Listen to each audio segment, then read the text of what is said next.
how did you create the tone for this particular film? There's seems to be a greenish tint to it, almost like a lit by bad fluorescent lighting, but purposely done. Yeah, but I think the tone and the atmosphere comes more from restriction and constraint in the camera work, and basically letting the story play without us pushing any hand in any direction, right? Right. The premise of the film is particularly strong, and it could feel absurd, so it's not completely real. I think it's just more aseptic and uncomfortable, I would say. Mm-hmm. Oh, I see what you mean. Like off-putting almost. Yeah. That reminds me kind of like The Deuce, the kind of the look that you did in The Deuce, which is another Maggie Gyllenhaal, Right. Project that you worked on. It's meant to throw you off. It's about prostitutes in New York, right? Like it's a period piece. Yeah. And you have that similar kind of like you created a tone. Yeah. It's almost off-putting but beautiful. I think we were trying to do that actually. It's like there was so much grit and the people in the streets, the trash, the smoke, all the broken light bulbs around and the falling wallpaper, the crooked stairs, and all that has an aesthetic, and I think it could be beautiful if portrayed in a certain way. Yeah. It's interesting that you mentioned these objects one by one, because I noticed by watching, especially that project, The Deuce, and what I know of Ozark, which I'm going to talk about too, you like telephoto lenses in a lot of situations. You like to be tight. Yeah. And you like to hide things. Yeah. Yeah. Is that purposely? Well, I mean, particularly on The Deuce, it was more of a technical trick. We had basically 2 blocks in Harlem that we were shooting for Times Square. Right. And obviously, the scope of what we could see was very limited. So we found out, I mean, it was kind of obvious, but shooting with longer lenses and just putting lights in the background, Yeah. you could feel that you're there. The scope kind of feels bigger. Yeah. It compresses a whole world into the characters. Yeah. Without having the need of photographing the space in a postcardy way. Now, that is a very different project from Ozark, which right. is a very beautiful Netflix series. I personally am a very, very big fan of that show. But the color itself, Yeah. which is very blue toned Yeah. over the whole season. Yeah. Like it never deviates from that. No. And the warm tones are stuff that's outside that is not in reach almost. Right, Like it's right. outside the window. It's not the interior.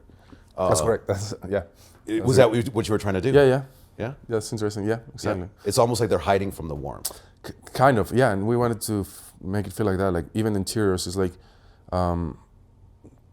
to make it feel like there's something brighter, warmer outside, but not in their lives, not in their place. Inside. Yeah. And I also noticed something. You didn't light practicals inside. You purposely. I hate them. Yeah, especially for that one. Yeah. Yeah, you do hate them. So why is that? I don't know. Usually, I think like people don't have like lamps Lit during the day. Yeah, I don't think it's common. I mean, sometimes it works and sometimes you're gonna go with it, but it's not. Yeah. Because in particular, I remember the scenes like in the restaurant of the office in the restaurant, or the bar that he partnered up with. With that woman who the bar that wasn't running so well, and then he came in and started doing his business there. Yeah. But he comes in that office. It's like it's lit like it looks like it's supposed to be just practical lighting or just available light, but it's not. It's lit. Yeah, it's very much controlled. Yeah. But it was kind of that idea, and that's funny because that was not a location. That was a set. We decided the ceilings are like 6.5 or less, super low, super tight, and we had no place to hide our lights. Right. So you had to throw them in from the window. Yeah, but on purpose. I mean, all of that was exactly. Okay. So you like to manipulate the tool to get what you want out of it. Very cool. The other cool thing is that you did work on the Electric Dreams series as well, which is now out. Just came out last week, I think. Yes, on Netflix. So how was that different? Is it different for you working on dramatic than sci-fi in terms of camera lens choice? And that was very different. It's before that, I've only done either whole seasons or pilots.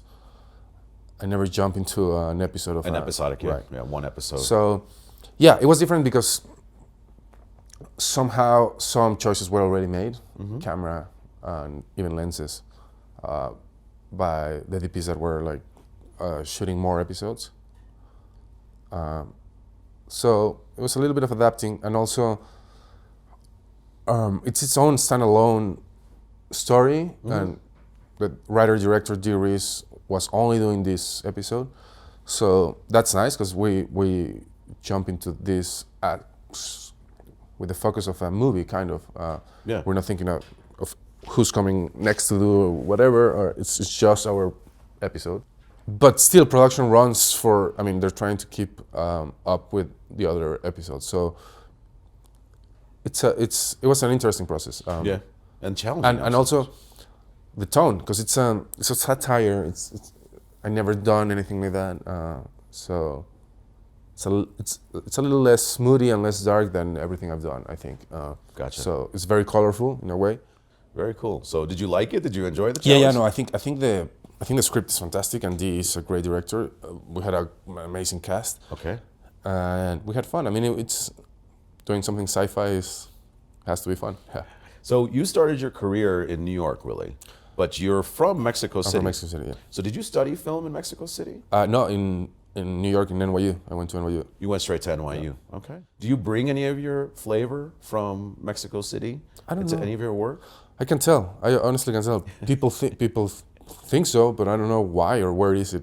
Probably gonna be a very generic stereotype, but there's a way of working in Mexico that could be on its worst version is like it's poorly planned, or I think it's more open to improvisation and just seeing what you actually have. And I see it whenever I go back to Mexico. I see how my crew works, and it's a little bit like that, and they're like much more open to changing things. Right. They have less planning. So it's one for the other, but I think that maybe that's a little bit, still a little bit with me, I guess. Maybe. What is, let's say, and I've been asking everyone this, like, what is your next dream project as a cinematographer, so cinematography-wise? What would you love to do? Like, what would a project that would really turn you on?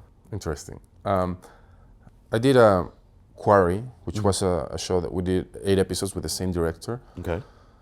Same DP, and we shot the whole thing cross-border. So it was like basically like a 8-hour movie, how we shot it. Yeah. That was fantastic, because you know each other creatively so well at some point. Yeah. That things flow, and then you can push a visual language every day to a next level. That was a great experience. So I would love to do another TV show with the same director. 6, 8, 10 episodes. Yeah, like one long series and just be on every episode. Yeah. Oh, very nice. Fantastic.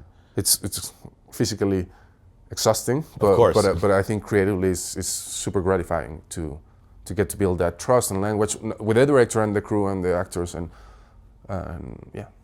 So, but congratulations. You know, we wish you the best. We want to, see you do a lot of great things. Thank you very much. Yeah, and thank you so much for coming.